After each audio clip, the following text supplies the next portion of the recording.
Hiawatha Bray again with another tablet computer. Let's save a little time right now. This is the HP TouchPad from Hewlett-Packard, and no, you're not going to want to trade in your iPad 2 just to replace it with this. The iPad 2 is still the leader of this market segment and is likely to stay there for a long, long time. But once again, another major electronics company has come out with a tablet that they hope can maybe at least compete with the iPad 2. And if it weren't for its relative lack of apps, I'd say that the Hewlett-Packard TouchPad might actually have a fighting chance. This is one very nice device. It features, among other things, a user interface that is actually decidedly better. It's easier to maneuver, easier to find your way around on than even Apple's legendary, easy-to-use iPad. A little background, folks. Hewlett-Packard got into the tablet business largely by purchasing Palm, the famous maker of the Palm Pilot and then later of smartphones that never really caught on. Palm had its problems, but they were really good at designing operating systems that made portable devices easy to use.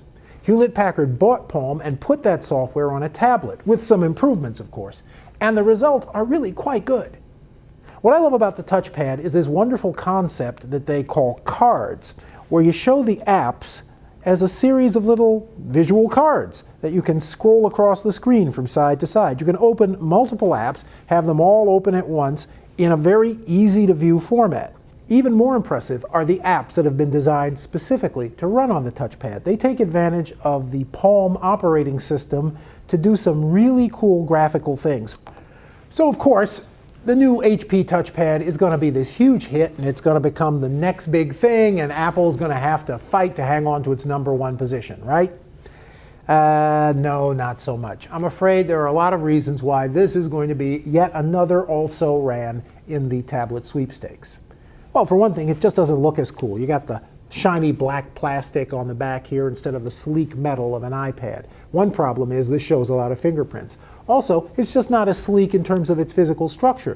It's actually significantly heavier than the iPad and thicker too. Picking up an iPad, you feel sort of cool. It's sleek and it's lean. This thing feels fat.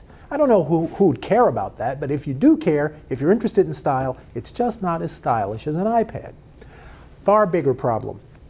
The excellent operating system from Palm that runs this thing gives it some really great capabilities, but it's just one company's operating system. Nobody else is making devices that run this Palm operating system. That's going to make it very hard for Hewlett-Packard to convince software developers to write more apps for this until there's a huge number of them on the market.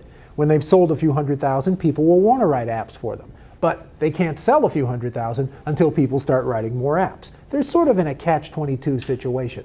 It's going to be a real problem to get people to write software for this thing, which is a shame because, as we've seen from the apps on this device already, the ones that are well designed have some features and some interface capabilities that even the best iPad apps can't match. So once again, you've got a device that really is, in many respects, a decent competitor to the iPad, but it's not decent enough to knock #1 off its perch. Too bad. I actually like this thing. From the Tech Lab, this is Hiawatha Bray.